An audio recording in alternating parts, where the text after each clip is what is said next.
മനോരമ മാക്സിലൂടെ നമ്മളെല്ലാവരും കണ്ടുകൊണ്ടിരിക്കുന്ന shades of life എന്ന ആന്തോളജി മൂവി. ആ മൂവിയിലെ പാമ്പും കയറും എന്ന ഒരു ചെറു ചിത്രമുണ്ട്. ആ സിനിമ വളരെയധികം ചിരിയോടെ ചിന്തകളോടെ നമ്മളെല്ലാവരും ആസ്വദിച്ചതാണ്. അതിലെ അയ്യപ്പേട്ടനെ നമുക്കൊരിക്കലും മറക്കാനായിട്ട് സാധിക്കുകയില്ല. അയ്യപ്പേട്ടൻ ഒരേ സമയം നമുക്ക് ചിരിയുടെയും ചിന്തയുടെയും നിമിഷങ്ങൾ ഒരുപാട് സമ്മാനിക്കുന്നുണ്ട്. അയ്യപ്പേട്ടനെ അവതരിപ്പിച്ച സ്വാതി മോഹനാണ് നമുക്ക് മുന്നിലിരിക്കുന്നത്. സ്വാഗതം. സന്തോഷം, സ്നേഹം.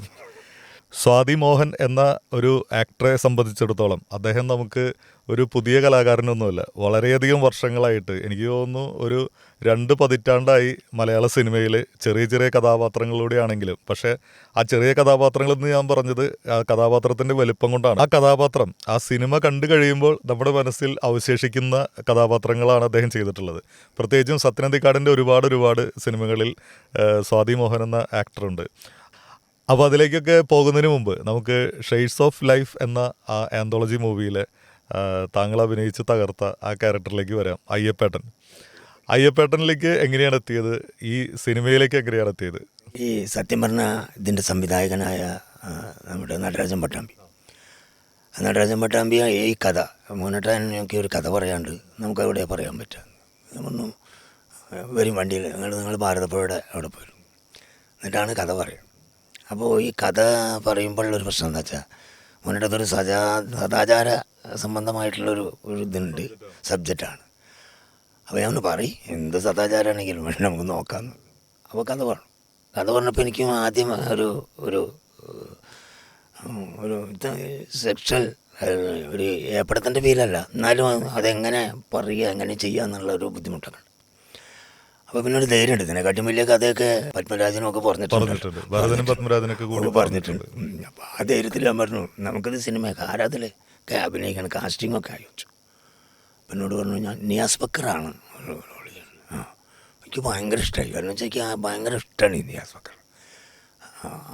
അപാരമായ കഴിവുള്ളൊരു മനുഷ്യൻ, ജെന്യുവനായിട്ടുള്ളൊരു ആക്ടറാണ്. ജെന്യുവനാണ്. കാരണം ഏത് ഇന്ന റോളെന്നൊന്നുമില്ല, അതിൽ അയാൾ ചെയ്യുന്ന കോൺട്രിബ്യൂഷൻസ് ഉണ്ട്, ഭയങ്കര രസമായിട്ട് കണ്ടിരിക്കാം. പിന്നെ താങ്കളുടെ നാട്ടുകാരനാണ്, വള്ളൂർ നാട്ടുകാരനാണ്. അപ്പോൾ ഞാൻ ചോദിച്ചു മറ്റേ റോളൊക്കെ ആരെ ചോദിച്ചു, അയ്യപ്പാട്ട് നിങ്ങൾ ചെയ്യണം എന്ന് പറഞ്ഞു. അപ്പം ഞാൻ പറഞ്ഞു എൻ്റെ ഒരു ശബ്ദത്തിൻ്റെ പ്രശ്നമുണ്ട്, ഞാൻ കുറച്ച് കാലം ശബ്ദമൊന്നും ഇല്ലാണ്ട് ശബ്ദം ഇടയ്ക്ക് വോക്കൽ കോഡിന് പ്രശ്നമായിട്ട് 5 കൊല്ലം ഞാൻ മിണ്ടാണ്ടിരുന്നിട്ടുണ്ട്, ഒന്നും ചെയ്യാനില്ല. അപ്പോൾ എനിക്കൊരു പൊന്നാട എന്നിട്ട് അതിന് മറുപടി പറയാൻ പോലും പറ്റാണ്ട് ഒരു കലാകാരനെ സംബന്ധിച്ച് അത് വലിയ പ്രശ്നം, വലിയൊരു പ്രതിസന്ധിയാണ്. APSCയിലൊക്കെ നാടകം ചെയ്തിട്ടുണ്ട് ഞാൻ. അപ്പോൾ എനിക്ക് പ്രശ്നം എന്താ വെച്ചാൽ ഈ റോൾ അഭിനയിക്കണമെന്നല്ല, ഇത് സംഭാഷണ പ്രധാനമായൊരു സംഭവം, ഇത് പറഞ്ഞ് തന്നെ ഫലിപ്പിക്കണം. അപ്പോൾ ഈ ശബ്ദത്തിൻ്റെ മോഡുലേഷൻ ഒന്നും വന്നില്ലെങ്കിൽ പിന്നെ ആകെ ബുദ്ധിമുട്ടാവും പറഞ്ഞു. അച്ഛൻ നല്ലൊരു ചെറിയ ഷോർട്ട് ഫിലിം ഞാൻ ചെയ്തിട്ടുണ്ടായിരുന്നു നടരാജൻ്റെ. പറഞ്ഞു ആ ധൈര്യം ഉണ്ടല്ലോ പിന്നെന്താ എന്ന് പറഞ്ഞു. പിന്നെ നടരാജനൊരു ധൈര്യമാണ്, അയാൾക്ക് നമ്മളെക്കാൾ കൂടുതൽ ഒരു കോൺഫിഡൻ്റ് ആയ മനുഷ്യനാണ്. അതിൻ്റെ ചില തീരുമാനങ്ങൾ, ചില ഷോട്ടുകളൊക്കെ വയ്ക്കുന്നിടത്തുള്ള കോൺഫിഡൻസ്, ഇതൊക്കെ എനിക്ക് ഭയങ്കര ഇഷ്ടമുള്ളൊരു സംവിധാനം കൂടിയാണ്. ഒരു നടൻ്റെ കയ്യിൽ നിന്ന് എന്ത് വേണമെന്നുള്ളതും അയാളിൽ നിന്ന് മാക്സിമം എത്രത്തോളം പിഴിഞ്ഞിങ്ങോട്ട് എടുക്കുക എന്നുള്ളതും കൃത്യമായൊരു ധാരണയുണ്ട്. നടരാജൻ ഒരിക്കലും എന്നോട് ഒന്നല്ല, ഞങ്ങൾക്കൊരു ഗ്രൂപ്പുണ്ട്, ഗ്രൂപ്പിൽ പറഞ്ഞാൽ എന്താ വെച്ചാൽ മോനേട്ടന് വേണ്ടിയിട്ട് എത്ര എഴുതിയാലും എനിക്ക് തൃപ്തി വരില്ല എന്ന് പറഞ്ഞു. സത്യത്തിൽ അത്ര ആ ഒരു സീൻ എടുക്കുന്ന ഒരു രാത്രിയിലാണ്, ഒറ്റ ദിവസത്തിലെ വർക്കാണ് എൻ്റെ. ഒരു ദിവസം കൊണ്ടാണോ അപ്പോൾ അതിൽ നിങ്ങളുടെ സീനുകളൊക്കെ ഞാനും നിയാസ് ബക്കറും നിങ്ങൾ മദ്യപിക്കുന്ന കുറേ ഡയലോഗ് വരുന്ന ഒരു സീക്വൻസ് ഒറ്റ രാത്രി കൊണ്ട് ഷൂട്ട് ചെയ്ത അത് ഭയങ്കര രസമായിരുന്നു. അത് കാരണം എന്താ വെച്ച് കഴിഞ്ഞാൽ അപ്പുറത്ത് നിയാസ് ബക്കറാകുമ്പോൾ നമുക്ക് അതിനോട് പറഞ്ഞാൽ മാത്രം മതി. ഞാൻ വേറെ ഒന്നും ചെയ്തില്ല, എൻ്റെ ഈ രൂപം അല്ലല്ലോ അതിൽ, എൻ്റെ ശരിക്കുള്ള രൂപമാണ് സിനിമയിൽ. ഇത് ശരിക്കും ആർട്ടിഫിഷ്യലാണ്. അല്ല, ഈ എന്താ പറയുക, കാർഗോ പാൻസും ഈ ഡബിൾ പോക്കറ്റ് ഷർട്ടും പിന്നെ ഫുൾ താടി ഒക്കെ ഇങ്ങനെ കറുപ്പിച്ച് വന്നപ്പോഴേ ഞാൻ താങ്കൾ തന്നെ അല്ലേ എന്ന് എനിക്ക് പെട്ടെന്ന് ഡൗട്ടായി. നമ്മളിങ്ങോട്ട് കോടിയൊക്കെ കയറി വരുന്ന നേരത്ത് ആളിത് തന്നെയല്ലേ, ഉദ്ദേശിച്ച ആൾ തന്നെയല്ലേ, ഇത് വേറെ ആർട്ടിസ്റ്റ് ആളോ എന്ന് പെട്ടെന്നൊരു സെക്കൻഡ് ഞാൻ നോക്കി. അപ്പോൾ അത് ഇതിന്ന് അടിമുടി വ്യത്യാസമാണ് അതിൽ. അത് നല്ല, അതായത് മേക്ക് ഓവർ നല്ല രസമായി ചെയ്തിട്ടുണ്ട്. അതിപ്പോൾ എന്ത് ചെയ്യാൻ ഞാൻ തയ്യാറ്. പ്രത്യേകിച്ച് ഈ കോലാഹലത്തിൽ താങ്കളുടെ ക്യാരക്ടറും ഈ ക്യാരക്ടറൊക്കെ കൂടി കാണുമ്പോഴേ ഭയങ്കര പ്രായമുള്ള ക്യാരക്ടറുകൾ തുടർച്ചയായി ചെയ്തിട്ടേ മറ്റിപ്പോൾ സത്യൻ സാറിൻ്റെ സിനിമയിലാവുമ്പോൾ എന്നോടൊന്നും ചെയ്യാൻ പറയില്ല. ഒരു ഇത് സത്യൻ സാറിന്റെ സത്യനന്ദിക്കാണ്ട് സിനിമകളിലെ ലുക്കാണ് ഇപ്പോൾ മുന്നിലിരിക്കുന്ന ലുക്ക്. ഈ ലുക്കിലാണ് സിനിമയിൽ സിനിമയിൽ ഞാൻ ചെയ്തിരിക്കുന്നത്. പിന്നെ ഇങ്ങനെ ഒരു ഇതിൻ്റെ ഒരു ചെറുപ്പം മുതൽ എനിക്ക് വസ്ത്രങ്ങളോടൊക്കെ ഉള്ള ഒരു സ്റ്റൈലാണ്. ഇതിങ്ങനെ കൊണ്ടു നടക്കുക എന്നുള്ളത് ഒരു വലിയ സന്തോഷമുള്ള കാര്യമാണ്. ഞാനെപ്പോഴും പറയും, ഈ രജനീകാന്ത് ജീവിതത്തിൽ റിയാലും സിനിമയിൽ കഥാപാത്രമല്ല. ഇവിടെ നമ്മൾ സാമ്രാജ്യത്തിൽ മമ്മൂട്ടിയാവും. അതായത് സിനിമയിൽ ഞാൻ അങ്ങനെ ചെയ്യുന്നത് ഇങ്ങനെ പുറത്ത് നടക്കാനാണെന്ന് പറയാം. ഷെയ്ഡ്സ് ഓഫ് ലൈഫിലെ ഒരു സിനിമയില്ല, ആ 4 സിനിമയെ കുറിച്ചിട്ടും പറയാനുണ്ട് ശരിക്കും, വാദോരാതെ പറയാം. അതിൽ ക്യാമറ വർക്ക് അടിപൊളി വർക്കുകൾ. അതിൽ ആദ്യത്തെ കള്ളം എന്നുള്ള സിനിമയിൽ തന്നെ ക്യാമറയുടെ ഒപ്പമാണ് നമ്മൾ സഞ്ചരിക്കുന്നത്. ഭയങ്കര സബ്ജക്റ്റീവാണ്, ഭയങ്കര സബ്ജക്റ്റീവാണ്. ഡയലോഗ് വളരെ കമ്മി. അതെ അതെ. മാത്രമല്ല അതിലെ ലൊക്കേഷനൊക്കെ ഒരു കഥാപാത്രമായിട്ട് മാറും. അത് ആ ലൊക്കേഷനിൽ ആ കഥ സംഭവിച്ചു പോയതാണ്, അത് എങ്ങനെയൊക്കെയോ അറിയാതെ പകർത്തിയെടുത്താണ് നമുക്ക് തോന്നും. അങ്ങനെ ചില കാര്യങ്ങൾ. അതേമാതിരി മറ്റ് 2 കഥകളും ഭയങ്കര ടച്ചിങ് ആണ്. ലാസ്റ്റ് റൂഫൊന്നും ശരിക്കും റൂഫ് എനിക്ക് മനസ്സിനെ ഇടങ്ങറുണ്ടാക്കുന്ന സിനിമ. പക്ഷെ അങ്ങനത്തെ സ്ട്രൈക്കുകളൊക്കെ വളരെ രസമായി ചെയ്തു. ഇതിൽ തഴക്കവും പഴക്കമുള്ള ആളുകൾ ചെയ്യുന്ന അതേ ക്വാളിറ്റിയിൽ തന്നെ ആ സിനിമ മൊത്തത്തിൽ ചെയ്തു. ശരിക്കും പറഞ്ഞാൽ ഇത് സിനിമയുടെ ഈ ഡബ്ബിങ് നടക്കുമ്പോൾ എനിക്ക് തന്നെ ഭയങ്കര പ്രശ്നങ്ങളുണ്ടായിരുന്നു. ഞാൻ ഇങ്ങനെ പറഞ്ഞാൽ പോരെ, അങ്ങനെ പറഞ്ഞാൽ പോരെ, ഒന്നാമതൊരു ഹ്യൂമർ സെൻസിൽ വേണ്ടതാണ്. അതിൽ 2-3 കാര്യങ്ങളാണ്. ഇപ്പം താങ്കളുടെ ക്യാരക്ടർ ഒരേ സമയം തന്നെ ഹ്യൂമർ ഉണ്ട്, പക്ഷെ ആള് ഹ്യൂമറായിട്ടല്ല അത് പെരുമാറുന്നത്. ആള് പുറത്തേക്ക് ആള് ചിരിക്കുന്നില്ല, ആള് വളരെ ചിരിക്കാതെ സംസാരിക്കുകയാണ്. പക്ഷെ ആളുടെ ടോട്ടൽ ആ സീക്വൻസിൽ ഒരു ഹ്യൂമർ ഉണ്ട്. ഇപ്പോൾ താങ്കളുടെ അസിസ്റ്റന്റ് പോലെയുള്ള പ്രായം കുറഞ്ഞ ക്യാരക്ടർ ഇടയ്ക്ക് ഇടപെടുമ്പോൾ അത് ഇടപെടുന്ന ഒന്നും താങ്കൾക്ക് ഇഷ്ടാവുന്നില്ല. അപ്പൊ തന്നെ മുളയില് നുള്ളാന്ന് പറയുന്ന പോലെ അപ്പൊ തന്നെ ഒരു അടി കൊടുത്തൊന്നും ഇരുത്തും. ഇത് പറയാൻ ഞാനിവിടെ ഉണ്ട്, ഞാൻ സംസാരിച്ചതിന് ശേഷം മാത്രം നീ ഇടപെട്ടാൽ മതി. അത് ആ ആർട്ടിസ്റ്റിനെ കുറിച്ചും പറയാണ്ട്. സത്യം പ്രഭാകരൻ എന്നുള്ള ആർട്ടിസ്റ്റ്. സത്യം പ്രഭാകരൻ ഓക്കെ. നല്ല കോമ്പിനേഷനാണ്. ഞങ്ങൾ തമ്മിൽ രാത്രി ഫോൺ വിളിക്കാറുണ്ട്. അഭിനയിക്കുന്നതിനെ കുറിച്ചിട്ടും ഞാൻ എഴുതുന്ന സ്ക്രിപ്റ്റിനെ കുറിച്ചിട്ടും എന്തെങ്കിലും ചർച്ച ചെയ്യും. നല്ല ഹ്യൂമർ സെൻസ് ഉള്ള മനുഷ്യൻ, എന്നെക്കാൾ ഹ്യൂമർ സെൻസ് ഉണ്ടെന്ന് പറയും. ഞങ്ങളുടെ ഒരു കോമ്പിനേഷൻ വർക്കും കൂടിയാണ്. മുന്നോട്ടങ്ങ് അപ്പം ഇങ്ങനെ ചെയ്താന്നൊക്കെ പറഞ്ഞിട്ടുണ്ടാവും. ശരിക്കും ആ ടീമിൻ്റെ ഒരു സ്പിരിറ്റ് സീനിലൊക്കെ പ്രതിഫലിച്ചിട്ടുണ്ട് എന്ന് തന്നെ തോന്നാം. പിന്നെ ബക്കർക്കാൻ്റെ 3 പേരും ഡയലോഗുകളുണ്ട്, തുടരെ ഡയലോഗാണ്. അപ്പോൾ ക്യാമറ ആണെങ്കിൽ ആ റൂമിൽ നിന്ന് വേറെ ഷിഫ്റ്റ് ചെയ്യണമൊന്നുമില്ല. ഇവിടെ ആണെങ്കിൽ ഏതാണ്ട് ഒരു എക്സ്പ്രഷൻ്റെ വേരിയേഷനാണ്. ഇപ്പോൾ നിയാസ് ബക്കറിൻ്റെ ക്യാരക്ടറിനെ സംബന്ധിച്ച് വീട്ടിലെ ഭാര്യയോടുള്ള ഒരു വലിയ വിഷയം, അതിൻ്റെ പേരിൽ സെൻറ്റിയായിട്ടിരിക്കുന്ന ഒരു ക്യാരക്ടറാണ്. ആ സെൻറ്റിമെൻസിൽ നിന്ന് അദ്ദേഹത്തിന് വലിയ ചേഞ്ച് ഓവറൊന്നും അവിടെ പറ്റുന്നില്ല. പക്ഷെ നിങ്ങളെ സംബന്ധിച്ച് ഈ സീൻ മുന്നോട്ട് പോകണമെന്നുണ്ടെങ്കിൽ നിങ്ങളെ ഡയലോഗിലൂടെയാണ് പോകുന്നത്. നിങ്ങൾ 2 പേരും തിരിച്ചും മറിച്ചും ഡയലോഗ് പറഞ്ഞാൽ മാത്രമാണ് ഇത് മുന്നോട്ട് പോവുള്ളൂ. അതിനിടയിൽ കുറച്ച് മൈന്യൂട്ടായിട്ടുള്ള എക്സ്പ്രഷൻസും നമുക്ക് വേണം. അപ്പോൾ അത് വളരെ രസകരമായിട്ടുള്ള ഒരു സീനായിരുന്നു. നിങ്ങൾ രണ്ടാളും ഒരു കാര്യം ചെയ്യണക്ക്, പിന്നെ നിങ്ങൾ രണ്ടാളും ഇവിടെ കാവിലെ മുത്തിനെ പിടിച്ച് സത്യം ചെയ്യണം. നിങ്ങളല്ലാതെ വേറെ ആളിത് അറിയില്ല. എന്താ അത്ര വലിയ തല പോണ കാര്യം? അതൊക്കെ ഉണ്ട്, ഇതിന്റെ മാനം പോണ കാര്യം. അതുകൊണ്ടാ വെക്കട മണിയാ കൈ.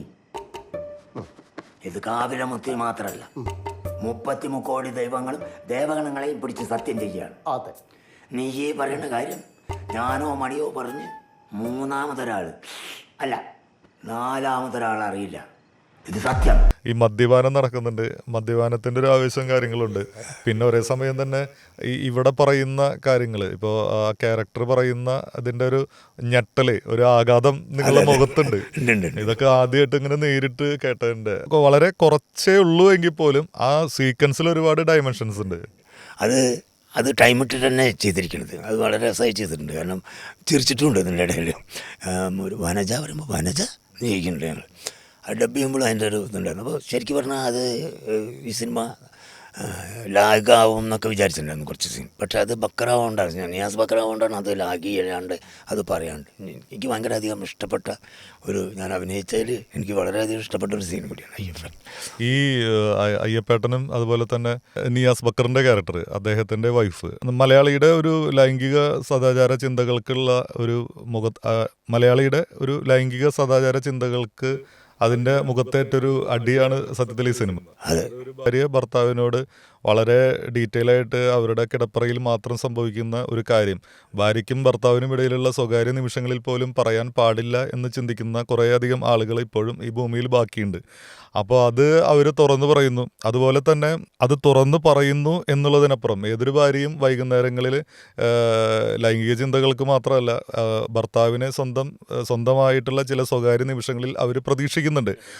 ഈ മദ്യപാനം എന്ന് പറയുന്ന ഒരു കാര്യം കടന്നു വരുന്നതോടുകൂടിയിട്ട് എല്ലാ രാത്രികളും അവളിൽ നിന്ന് ഭർത്താവിനെ അവർക്ക് അന്യമായിക്കൊണ്ടിരിക്കുകയാണ്, നഷ്ടപ്പെട്ടുകൊണ്ടിരിക്കുകയാണ്. അത് അവരുടെ സുഹൃത്തുക്കൾ കവർന്നെടുക്കുകയാണ്. ആ സുഹൃത്തുക്കളോടാണ് എല്ലാ കാര്യങ്ങളും ഇദ്ദേഹം ചർച്ച ചെയ്യുന്നത്. മത്തങ്ങ തലമാർക്ക് ബോധമില്ലെന്ന് വിചാരിക്കാം. കല്യാണ ദിവസമെങ്കിലും നിങ്ങൾക്ക് കുടിക്കാതിരുന്നൂടെ? എന്തപ്പതിനുണ്ടായി? എന്തുണ്ടായെന്നാ? ബലാത്സംഗല്ലേ നിങ്ങളന്ന് തന്നെ ചെയ്തത്? എനിക്ക് അന്ന് പിടിച്ച നടുവേദന നാണക്കേടുകൊണ്ട് ഞാൻ പുറത്ത് പറയാത്തതാ. അല്ലെങ്കിൽ ഞാൻ അന്ന് എല്ലാം അവസാനിപ്പിക്കേണ്ടതാ.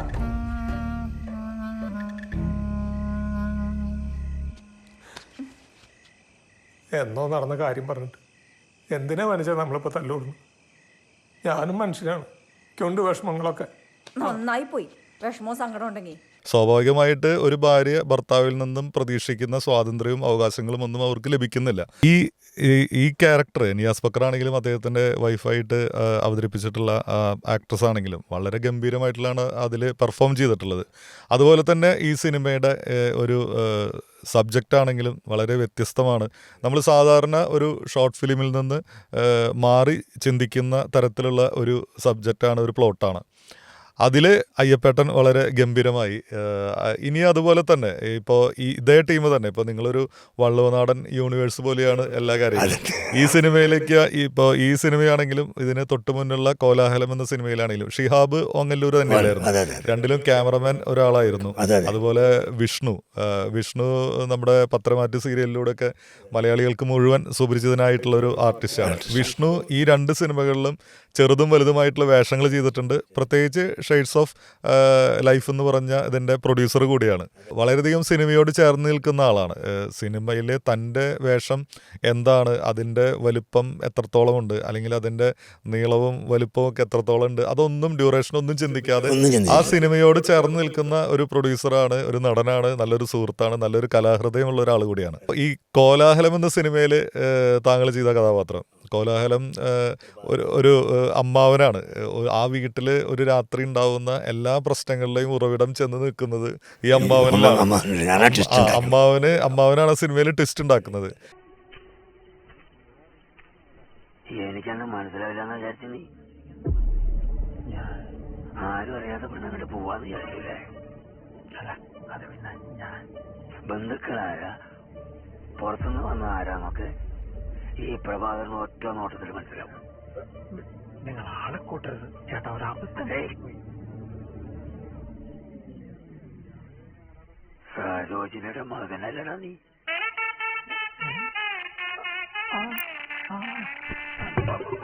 കോലാഹലം എന്നൊരു സിനിമ ഒരുപാട് പേര് ചിലപ്പോൾ കണ്ടിട്ടുണ്ടായിരിക്കില്ല. പക്ഷെ ഈ അഭിമുഖം കഴിയുമ്പോൾ ചിലപ്പോൾ നിങ്ങൾ ആ സിനിമ പോയിട്ട് കാണുകയാണെങ്കിൽ, കാണാൻ പറ്റുകയാണെങ്കിൽ അതൊരു നല്ല കാര്യമല്ലേ, കാണേണ്ട സിനിമയാണ്. അപ്പോൾ ഞാനത് തിയേറ്ററിൽ നിന്ന് കണ്ടാണ്. ഞാൻ അവിടെ തൃശ്ശൂർ രാംദാസിൽ വന്നപ്പോൾ കണ്ടിട്ടുണ്ടായിരുന്ന സിനിമയാണ്. ഒരു ചെറിയ സിനിമ കാണാമെന്നുള്ള പ്രതീക്ഷയിലാണ് പോയത്. പക്ഷെ അത്യാവശ്യം ഞാനും ചിരിച്ച അതിലെ സീക്വൻസിലൂടെ കടന്നു പോകുമ്പോൾ അറിയാതെ നമുക്ക് ചിരി വന്നു പോയ ഒരുപാട് നിമിഷങ്ങളുള്ളൊരു സിനിമയായിരുന്നു. കോലാഹലം എന്ന സിനിമയുടെ ആ അമ്മാവിലേക്ക് പോവുകയാണെങ്കിൽ അതിൻ്റെ വിശേഷങ്ങൾ എന്തൊക്കെയാണ്, അതിൻ്റെ ഓർമ്മകളൊക്കെ എങ്ങനെയാണ്?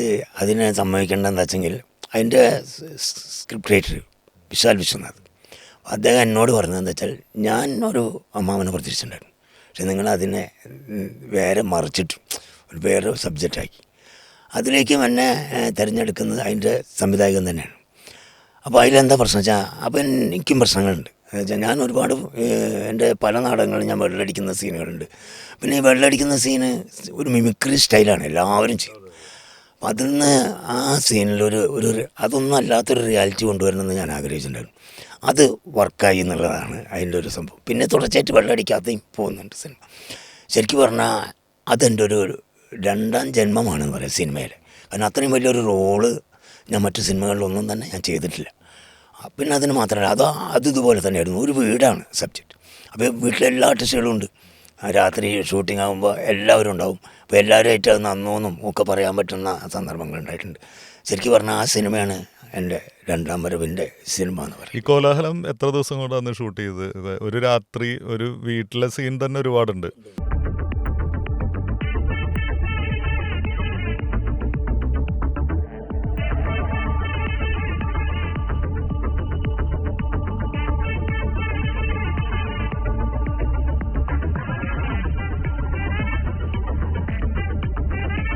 രാത്രിയിൽ നടക്കുന്ന ആ വീട്ടിൽ നടക്കുന്ന സീനുകൾ തന്നെ ഒരുപാടുണ്ട്. ഒരു മരണ വീട്, എത്ര ദിവസം അവിടെ ഈ അമ്മാവനായിട്ട് നിങ്ങൾ അടരാടിയുണ്ട്? അല്ല, ഞാൻ ഷൊർണൂർ തന്നെയായിരുന്നു എൻ്റെ വീട്. അതുകൊണ്ട് ഞാൻ വർക്കില്ലെങ്കിലും അവിടെ വരും. രാത്രി വർക്കില്ലെങ്കിലും മൊത്തത്തിൽ വരും. മൊത്തത്തിൽ എനിക്കൊരു പ്രശ്നം നാടകക്കാരനാവുകൊണ്ട് ടോട്ടൽ ഡ്രാമൻ്റെ ഒരു പ്രശ്നം. അതുപോലെ ടോട്ടൽ സിനിമയും എൻ്റെ ഒരു പ്രശ്നമാണ്. ചെറിയ സീനാണെങ്കിൽ എന്താണെന്ന് അറിയാനുള്ള ആകാംക്ഷ ഉണ്ടാവും, വന്നിട്ടുണ്ടാവും. പിന്നെ എല്ലാവരും ഇതേമാതിരി ഫ്രണ്ട്ലി ആയിട്ടാണ് ചെയ്തിട്ടുണ്ടായത്. അത് സക്സസ്സായി. അത് എല്ലാവരും എന്നെ വിളിച്ചിട്ട് നന്നായി ചെയ്തു എന്ന് തന്നെ പറഞ്ഞു. നന്നായിട്ട് എനിക്കും ഭയങ്കര ഇഷ്ടമായിട്ടുള്ള ഒരു സിനിമയാണ് കോലാഹലം. ഈ ആദ്യകാലത്ത് എനിക്ക് തോന്നുന്നു സത്യനന്ദിക്കാടിൻ്റെ പടങ്ങളാണ് കൂടുതലും ഞാൻ പരിചയപ്പെട്ടിട്ടുള്ളത്. ഇപ്പോൾ ഈ ലുക്ക് വരെ എനിക്ക് പെട്ടെന്ന് ഓർത്തെടുക്കാൻ പറ്റുന്നുണ്ട്. ആദ്യത്തെ സിനിമ ഇംഗ്ലീഷ് മീഡിയം എന്ന് പറഞ്ഞ ആ സിനിമയല്ലേ? ഞാൻ എല്ലാവരോടും പറയും, ഞാൻ ആദ്യം അഭിനയിച്ചത് ഇംഗ്ലീഷ് മീഡിയത്തിലാണ്. ഇംഗ്ലീഷ് മീഡിയം എന്നുള്ള സിനിമ ഞാൻ തിയേറ്ററിൽ നിന്ന് കണ്ട പടമാണ്. DPP, അന്ന് ദരിദ്രരായ പിള്ളേർ എങ്ങനെയെങ്കിലും പഠിക്കട്ടെ എന്നുള്ളൊരു ഫുൾ ഫോം ഒക്കെ ശ്രീനിവാസൻ അതിന്റെ രചന നിർവഹിച്ചത് അദ്ദേഹമല്ലേ? സ്ക്രിപ്റ്റ് ശ്രീനിവാസൻ. പ്രദീപ് എന്ന് പറഞ്ഞ സംവിധായകൻ, പ്രദീപ് ചൊക്ലി. അദ്ദേഹം മുമ്പ് പ്രദക്ഷിണം എന്നുള്ള സിനിമയൊക്കെ ചെയ്ത് അദ്ദേഹം തന്നെയായിരുന്നു. അപ്പോൾ ആ സിനിമയിലേക്ക് എത്തിയത് പ്രത്യേകിച്ചും ശ്രീനിവാസന്റെ ഒരു രചനയിൽ ഏതെങ്കിലും ഒരു ചെറിയ കഥാപാത്രങ്ങളിൽ അവതരിപ്പിക്കാൻ സാധിക്കുക എന്നുള്ളത് ഒരു നടനെ സംബന്ധിച്ച് ഏറ്റവും വലിയൊരു മോഹമാണ്. അപ്പോൾ അതിലേക്ക് എങ്ങനെയാണ് എത്തിയിട്ടുണ്ടായിരുന്നത്? ഷൊർണൂരിൽ സിനിമ ധാരാളം സിനിമകൾ ചെയ്തു പോയിട്ടുള്ള, പ്രത്യേകിച്ച് ആ ഒരു കാലഘട്ടത്തിൽ വള്ളുവനാടൻ സ്ലാങ്ങും വള്ളുവനാട്ടിലെ സിനിമകളും ഒക്കെ. ഷൂട്ടിംഗ് സ്ഥലത്തൊക്കെ പോയി നിൽക്കുന്നല്ലാണ്ട് ഞാനൊരു ചാൻസ് ആരോടും ചോദിച്ചിട്ടില്ല. കാരണം എനിക്ക് നാടകം ഉണ്ടായിരുന്നു. അപ്പം സിനിമയിൽ പോയാൽ ചെറുതാവും. നാടകം ഉണ്ടെന്ന് പറഞ്ഞു. അപ്പോൾ നാടകം എന്ന് പറഞ്ഞാൽ സ്വാതി തിയേറ്റേഴ്സ്. അങ്ങനെയാണ് സ്വാതി മോഹൻ എന്നുള്ള പേര് വരുന്നത്. അപ്പോൾ ആ സമയത്ത് നാടകം രചനയുണ്ട്, നാടകം കളിക്കുന്നു, പ്രൊഫഷണലായിട്ട് തന്നെ കളിക്കുന്നുണ്ട്. ഒരു 100 കളി ഏത് സീസണിലും. അതിപ്പോൾ നാടകം നന്നായാലും നന്നായില്ലെങ്കിലും 100 സ്റ്റേജ് ഷോറാണ് ഗ്യാരണ്ടിയാണ്. അതിൽ താങ്കൾ നടനാണ്, സ്ക്രിപ്റ്റ് റൈറ്ററാണ്, പിന്നെ സംവിധായകനൊക്കെയാണ്. അപ്പോൾ അങ്ങനെ നിൽക്കുമ്പോൾ ഞാൻ കണ്ണൂർ നാടകം കഴിഞ്ഞ് വരുമ്പോൾ ഇതിൻ്റെ പിന്നിൽ പ്രവർത്തിക്കുന്ന ചേലക്കരയുള്ള നാസർ എന്ന് പറഞ്ഞ ഒരാൾ വീട്ടിൽ വന്നിട്ട് പറഞ്ഞു, മോനേട്ട ഒരു ചെറിയ സീനുണ്ട് ഈ സിനിമയിൽ. അപ്പോൾ എന്ന് പറഞ്ഞു, ഞാൻ പറഞ്ഞു ഇന്ന് ഒറ്റപ്പാലത്ത് നാടകമുണ്ട്, എനിക്ക് വരാൻ പറ്റില്ല, ഇവിടുന്ന് വന്നു പോവിൻ, ആകെ ഒരു സീനേ ഉള്ളൂ, മുകേഷ് വരും, അപ്പോൾ വേറൊരു ആർട്ടിസ്റ്റ് വന്നിട്ടില്ല എന്ന് പറഞ്ഞിട്ട്. അങ്ങനെ ഞാൻ ചെന്നു. അങ്ങനെയാണ് ഞാൻ ശ്രീനിവാസൻ സാറിനെ കാണുന്നത്. ഞാൻ ചെന്ന വഴിയിൽ തന്നെ അവരോട് ഞാൻ പറഞ്ഞു, ഞാൻ അങ്ങനെ ഒരു നാടകക്കാരനാണ്, ഇന്ന് നാടകം ഉണ്ടോ എന്ന് വെച്ചു. അന്ന് നാടകമുണ്ട്. ജസ്റ്റ് ഒരു സീനാണ്. ഓക്കെയാണ്. അങ്ങനെ മുകേഷുമായിട്ടുള്ള ഒരു പൈസ കൊടുത്തിട്ട് അധ്യാപകനാവാൻ മെനക്കെടുത്ത് ജോലിക്ക് കയറുന്ന അധ്യാപകൻ. രണ്ടാമത്തെ സീൻ എടുക്കുന്ന ശ്രീനിവാസൻ സാർ വന്നിട്ട് ഈ കോഴ കൊടുത്തിട്ട് സിനിമ കരാൻ നിൽക്കുന്നുണ്ട്. അപ്പോൾ അതിൻ്റെ തൊട്ടപ്പുറത്തിരിക്കുന്ന എനിക്കൊരു ഡയലോഗുണ്ട്. അന്ന് ഇത്ര അധികം TV ഇല്ല. അന്ന് റെയിൽവേ സ്റ്റേഷനിലെ TV ഈ ക്ലിപ്പിങ്സ് വന്നു. ഞാനും ഈ ഡയലോഗ് പറയുന്ന കോമ്പിനേഷൻ സീനാണ് ക്ലിപ്പിങ്സ് ആയിട്ട്. താങ്കളുടെ ഒരു താരമൂല്യം കൂടി. അപ്പോൾ താരമൂല്യം കൂടി. അവിടുത്തെ നാടകത്തിൻ്റെ ഇടയിൽ നിന്നാണ് ഞാൻ പിന്നീട് പിന്നെ സത്യൻ സാറിൻ്റെ സിനിമയിൽ ഒരു വേഷം, എനിക്ക് ശബ്ദം നഷ്ടപ്പെടുന്ന വരയ്ക്കും ഒരു വേഷം ഉറപ്പായിരുന്നു. എല്ലാം ഞാൻ ചെയ്തിട്ടുണ്ട്. അങ്ങനെയാണ് ഞാൻ ഒരുപാട് സിനിമകൾ. അതിനുശേഷം എനിക്ക് തോന്നുന്നു ഈ ശ്രീനിവാസൻ്റെ ഒരു രചനയിൽ അഭിനയിക്കുക, അതിൽ ആ ഒരു സീൻ ഈ പറഞ്ഞ റെയിൽവേ സ്റ്റേഷനിലൊക്കെ ഉള്ള TV-കളിലൂടെ ആണെങ്കിലും അത് കൂടുതൽ പ്രേക്ഷകരിലേക്ക് എത്തിച്ചേരുക. എനിക്ക് തോന്നുന്നു അത് തന്നെയായിരിക്കും പിന്നീട് സത്യനന്ദിക്കാട് എന്നുള്ള ശ്രീനിവാസൻ്റെ ഏറ്റവും വലിയ സുഹൃത്തായിട്ടുള്ളൊരു സംവിധായകൻ താങ്കൾ വിളിക്കാനുള്ളൊരു കാരണം. രണ്ടാമത്തെ സിനിമ എനിക്ക് തോന്നുന്നു അതിൻ്റെ പുറകെ വന്നിട്ടുണ്ടായിരുന്നത് നരേന്ദ്രൻ മകൻ ജയകാന്തൻ വക. ഒരു ബോംബെറിഞ്ഞു. കേരളവും ബംഗാളും ബുദ്ധിജീവികളുടെ നാടാ. നിന്നെ പോലെ കഴുതപ്പാല് കുടിച്ച് വളർന്നവരല്ല ഞങ്ങള്. മുല്ലപ്പെരിയാർ അണക്കെട്ടിൽ നിന്ന് നീ വെള്ളം മോഷ്ടിക്കും അല്ലടാ. അന്ന് മുതൽ ഒരു തമിഴിനെ കൈ കിട്ടാൻ വേണ്ടി ഞാൻ കാത്തിരിക്കായിരുന്നു. എന്നാ சொல்றாரு ഇയാൾക്ക് എന്താ ഭ്രാന്തുണ്ടോ? അത് വളരെ വ്യത്യസ്തമായൊരു സിനിമയായിരുന്നു. കാരണം കുഞ്ചാക്കോ ബോബൻ, സംയുക്ത വർമ്മ ഒരു ജോഡിയായിട്ട് വരുന്നു. ജോണി വെള്ളിക്കാല ഇന്നസെന്റ് അവതരിപ്പിച്ച കഥാപാത്രം. ഇന്നസെന്റ് ഏട്ടൻ്റെ കൂടെ നിൽക്കുന്ന നാല് സഹപ്രവർത്തകരായിട്ടാണ്. അപ്പോൾ അതിൽ എനിക്ക് ഡയലോഗുള്ളതൊന്നും എനിക്കറിയില്ല. എന്നേക്കാൾ സീനിയറായ സത്യൻ സാറിൻ്റെ പടത്തിൽ അഭിനയിച്ച ആൾക്കാരൊക്കെ ഉണ്ട്. അവിടുന്ന് എന്നെ വിളിച്ച് എനിക്കൊരു ടബിൽ തന്നിട്ട് പറഞ്ഞു, ഇങ്ങനൊരു ഇൻട്രഡക്ഷൻ ഉണ്ട്, പ്രിയപ്പെട്ട അമ്മമാർ, പെങ്ങന്മാർ എന്ന് പറഞ്ഞ കേരള സിനിമ പിന്നോക്ക യാത്ര എന്ന് പറഞ്ഞു. ഞാൻ തന്നെ അത്ഭുതപ്പെട്ടു പോയി. സത്യൻ സാറിൻ്റെ പടത്തിലൊരു ഡയലോഗൊക്കെ, ആ ഡയലോഗ് കിട്ടാനുള്ള കാരണം, ആ ഡയലോഗ് എഴുതിയത് ആ പടത്തിന് രചന ശ്രീനിവാസനാണ്. ശ്രീനിവാസനെ താങ്കളെ മുമ്പേ അറിയാം. പിന്നെ ഞാനും ശ്രീനിവാസൻ സാറും ഒരു 4-5 ദിവസം ഒപ്പം ഉണ്ടായിരുന്ന വേറൊരു സിനിമ ഉണ്ട്, ചിതറിയ പറഞ്ഞൊരു സിനിമ ഉണ്ട്. അതിൽ ഒരു തവളപിടുത്തക്കാരനായിട്ട് ലാൽജി എന്ന് പറഞ്ഞ സമയം, അതെ, ലാൽജി സംവിധാനം ചെയ്തു. അതിൽ ഇരുന്ന് അപ്പോൾ ഇൻ്റർവ്യൂ അവിടെ അത് പറയാൻ തോന്നുന്നു ഇവിടെ. അതായത് നാനേന്ന് ഇൻ്റർവ്യൂവിന് വന്നു ശ്രീനിവാസൻ സാർ. അപ്പോൾ ഞാൻ ഇൻ്റർവ്യൂ എടുക്കല്ല എന്ന് വിചാരിച്ചിട്ട് ഞാൻ മാറി നിന്നോ, ഇവിടെ നിന്നോ എന്ന് പറഞ്ഞു എൻ്റെ അടുത്ത്. ആ ഇൻ്റർവ്യൂവിലാണ് ചോദിച്ചത്, ശ്രീനിവാസൻ സാറിൻ്റെ അടുത്ത് ചോദിച്ചു, നിങ്ങൾ ഈ മലയാള സിനിമയ്ക്ക് 2 സംഭാവനകളല്ലേ ചെയ്തിട്ടുള്ളൂ, ഒന്ന് ചിന്താവിഷ്ടയായ ശ്യാമള, ഒന്നും വടക്ക് നോക്കിയെന്നാണ്. അപ്പോൾ ശ്രീനിവാസൻ സാർ പറഞ്ഞു, അല്ല, മലയാള സിനിമയ്ക്ക് ഏറ്റവും കൂടുതൽ സംഭാവന ചെയ്ത് ഞാനാണ്. അതെന്താ വെച്ചു, ഒരു 500ഓളം തിരക്കഥകൾ ഞാൻ സിനിമയാക്കണം എന്ന് വിചാരിച്ചിട്ട് സിനിമയാക്കിയിട്ടില്ല. അതാണ് മലയാള സിനിമയ്ക്ക് സംഭാവന. അതൊക്കെ ഇൻ്റർവ്യൂ ഒക്കെ നടക്കുമ്പോൾ എനിക്കത് കേൾക്കാൻ പറ്റിയിട്ടുണ്ട്. വലിയ ഞാൻ പറയാച്ചാൽ മലയാള സിനിമയിലല്ലായിരുന്നുവെങ്കിൽ ലോകത്തിൽ തന്നെ അറിയപ്പെടുന്ന, അതായത് ഒരു VKN എന്നൊക്കെ അതിനേക്കാൾ അപ്പുറത്തേക്കൊക്കെ സിനിമയിൽ സാധിക്കുന്ന ഒരാൾ തന്നെയാണ്. ഹ്യൂമർ, ചായ കുടിക്കണം, ചിലപ്പോൾ വേണ്ടി വരുന്ന ഒരു മറുപടി ആർക്കും പറയാൻ പറ്റും. അത് ഞാനും കേട്ടിട്ടുള്ളതാണ്. അതായത് ഈ ചായ വേണം, നമ്മളിപ്പോൾ സെറ്റിൽ ചായ വേണം എന്ന് ചോദിക്കുമ്പോൾ ലാലേട്ടനാണെങ്കിൽ പറയും, മോനെ ഒരു ചായ കിട്ടുമോ. വളരെ വിനയം ഉള്ള രീതിയിലാണ് അദ്ദേഹം ചായ കൊണ്ടുവരുന്ന പയ്യൻ്റെ അടുത്ത് പോലും ചോദിക്കുക. അപ്പോൾ ചായ വേണമെന്ന് ചോദിച്ചാൽ ഇദ്ദേഹത്തിൻ്റെ മറുപടി വേറെയാണ്, ചിലപ്പോൾ വേണ്ടി വന്നു. കാരണം അതിനേക്കാൾ വലിയ പ്രധാനപ്പെട്ട ഒരു കാര്യം നിലവിലുണ്ട്. അത് കഴിഞ്ഞിട്ട് അതൊക്കെ അങ്ങനെ പിന്നെ അദ്ദേഹം ഡബ് ചെയ്യണതൊക്കെ ഇരുന്ന് കേൾക്കാനും കാണാനൊക്കെ പറ്റിയിട്ടുണ്ട്. അങ്ങനെ വലിയ ആർട്ടിസ്റ്റുകളുടെ ഒപ്പം നിൽക്കാൻ പറ്റിയെന്ന് തന്നെ വലിയ കാര്യമില്ല. ഇപ്പോൾ സൗന്ദര്യ, അവർ ചെറിയ ആർട്ടിസ്റ്റുകളുടെ ഒപ്പം ഒന്നല്ല, ഞാൻ കോമ്പിനേഷൻ സീനിലൊക്കെ. നരേന്ദ്രൻ മകളിൽ തന്നെ നിങ്ങളുടെ ടീമിന്റെ ആ കോസ്റ്റ്യൂം തന്നെ ഉണ്ട്. അതായത് ഒരു വയലറ്റ് ട്രൗസറും ഒരു ബോംബെറിയുന്ന സീനുണ്ട്. ഇന്നസെന്റ് ജോണി വെള്ളിക്കാല എന്തൊക്കെ തീരുമാനങ്ങൾ എടുക്കുന്നു, അതെങ്ങനെയൊക്കെ എക്സിക്യൂട്ട് ചെയ്യണം എന്നൊക്കെ തീരുമാനിക്കുന്നത് താങ്കളുടെ ക്യാരക്ടർ. അപ്പൊ ബോംബെറിയണമെങ്കിൽ ബോംബെറിയും, ഇനിയിപ്പോ സമരം നടത്തണമെങ്കിൽ സമരം നടത്തും. ആ പാർത്ഥിവനായിട്ടുള്ള സീനും ഇന്നസെന്റ് തമിഴിനും മലയാളിയും തമ്മിലുള്ള പ്രശ്നങ്ങൾ കൈപിടിച്ച് തിരിച്ചൊടിക്കുന്നത്, അങ്ങനെ വളരെ രസകരമായിട്ടുള്ള ഒരു സിനിമയായിരുന്നു. അതിൽ കൊച്ചിൻ ഹനീഫ, അതുപോലെ അസിൻ, കുറേ ആർട്ടിസ്റ്റുകൾ ഉണ്ടായിരുന്നു. അതിൽ അസിൻ്റെ ആദ്യത്തെ സിനിമയാണ്. അപ്പോൾ ഞാൻ പറയും, അസിൻ്റെ ഒപ്പം ഞാൻ അസിൻ്റെ കൊണ്ടെന്ന് പറയും. എൻ്റെ സിനിമയിൽ അഭിനയിച്ചിട്ടാണ് അസിൻ വലിയ ആളുള്ളത്. പിന്നെ ഈ സിനിമയ്ക്ക് ശേഷം ഇപ്പോൾ സത്യനന്ദിക്കാടിൻ്റെ ഒരു സിനിമയിൽ വീട്ടിലേക്ക് കയറി കൂടി കഴിഞ്ഞാൽ പിന്നെ വീട്ടിലെ മെമ്പറാണ്. പിന്നെ ആ വീട്ടിൽ എന്ത് നടന്നാലും, ഈ ഓണം കഴിഞ്ഞു, പിന്നെ ക്രിസ്മസ് ആയി, അടുത്ത സിനിമ വന്നു, പിന്നത്തെ സിനിമ വന്നാലും ഇവർ സ്ഥിരമായിട്ട് ആ സിനിമയിലുണ്ടായിരിക്കും. അപ്പോൾ വലിയ ആർട്ടിസ്റ്റുകളൊക്കെ ആ സിനിമയിൽ തുടർച്ചയായിട്ട്, പിന്നെ സെൻ്റ് ഇല്ലാത്ത സത്യനന്ദിക്കാട് സിനിമകൾ കുറവാണ്. പിന്നെ അതുപോലെ ശങ്കരാടി, ഒടുവിൽ ഉണ്ണികൃഷ്ണൻ, അങ്ങനെ കുറേ ആർട്ടിസ്റ്റുകൾ, KP ലളിത, തുടർച്ചയായിട്ട് ആ ഒരു സംഘത്തിൽ താങ്കളും കൂടി തുടർച്ചയായിട്ട് പിന്നാലെ വരുന്ന സിനിമ യാത്രക്കാരെ ശ്രദ്ധിക്കുക, 2000 മനസ്സിനക്കരെ. അപ്പൊ അതുപോലെയാണ് ഈ യാത്രക്കാരെ ശ്രദ്ധിക്കുക എന്നുള്ള സിനിമ 2002 ഡിസംബറിൽ ഒരു 5-6 സിനിമകൾക്കുള്ളിലാണ് ഇത് റിലീസാവുന്നത്. പക്ഷെ എന്നിട്ടും ആ സിനിമയ്ക്ക് സത്യനന്ദിക്കാട് സിനിമകളിലെല്ലാം ഭംഗിയുണ്ടായിരുന്നൊരു സിനിമയായിരുന്നു. അപ്പൊ അതിലെ ക്യാരക്ടർ എന്ന് പറഞ്ഞു കഴിഞ്ഞാല് സൗന്ദര്യമായിട്ടുള്ള കോമ്പിനേഷൻ സീനുകൾ. സേത്തുക്കുടി ഗോവിന്ദൻ എങ്ങനെയായിരുന്നു ആ ഒരു ക്യാരക്ടറിന്റെ ഒരു? എന്നോട് വിളിച്ചു, തമിഴ് അറിയുമെന്ന് ചോദിച്ചു. അപ്പൊ സേതു മണ്ണാർക്കാടാണ്, പിന്നെ ശ്രീനിവാസൻ തന്നെയാണ് സ്ക്രിപ്റ്റ്. അപ്പോൾ തമിഴ് അറിയോ ചോദിച്ചു. ഫ്ലുവൻ്റായിട്ട് പറയില്ല ചോദിച്ചു. ഷൊർണൂരിനൊരു മെച്ചം എന്താ വെച്ചാൽ പല ഭാഷകൾ ജംഗ്ഷൻ ആയതുകൊണ്ട് പലരും പല ഭാഷകളും അറിയാം, തമിഴ് കൃത്യമായിട്ടും അറിയാം. അപ്പോൾ വന്നു. അവിടെ ചെന്നപ്പോൾ അന്ന് ഭാഷ റിലീസാവുന്ന ഒരു ടൈമും കൂടിയാണ്. അപ്പോൾ എനിക്കൊരു ഭാഷാ ശൈലിയിലുള്ള ഒരു ബനിയനും ഇതൊക്കെ തന്നു. ഒരു ഗല്ലിയിലാണ് ഷൂട്ടിങ്. അപ്പോൾ സൗന്ദര്യ, ഇന്നസെൻ്റ്, ജയറാം, ഈ 3 വലിയ ആർട്ടിസ്റ്റുടെ അവിടെ നിൽക്കുകയാണ്. ഞാൻ മാത്രമാണ്. എൻ്റെ മനസ്സിൽ ഞാൻ പേടിച്ച് അഭിനയിച്ച ഒരു ഒറ്റ സീനതാണ്. കാരണം എനിക്ക് തെറ്റ് പറ്റാം. അപ്പോൾ ഞാൻ പിന്നെ നാടകം പോലെ കണ്ട് ചെയ്യും, അത്രയും പേടിച്ചിട്ടുണ്ട്. പക്ഷേ ഏറ്റവും എനിക്ക് ഇഷ്ടപ്പെട്ടൊരു സീനാണ് അതൊരു ഒന്നൊന്നര സീനാണ്, പ്രത്യേകിച്ച് ഇത്രയും വലിയ 3 ആർട്ടിസ്റ്റുകളുടെ ഇടയിൽ പെർഫോം ചെയ്യാന്ന് പറഞ്ഞാല് നമ്മള് ജസ്റ്റ് ഒന്ന് പകയ്ക്കും. പക്ഷെ ചിലപ്പോൾ അവരുടെയൊക്കെ ഒരു സപ്പോർട്ടും പിന്നെ വലിയൊരു സംവിധായകനാണല്ലോ നമുക്ക് ആ ധൈര്യത്തിലാണ് എന്നെ വിടുന്നത്.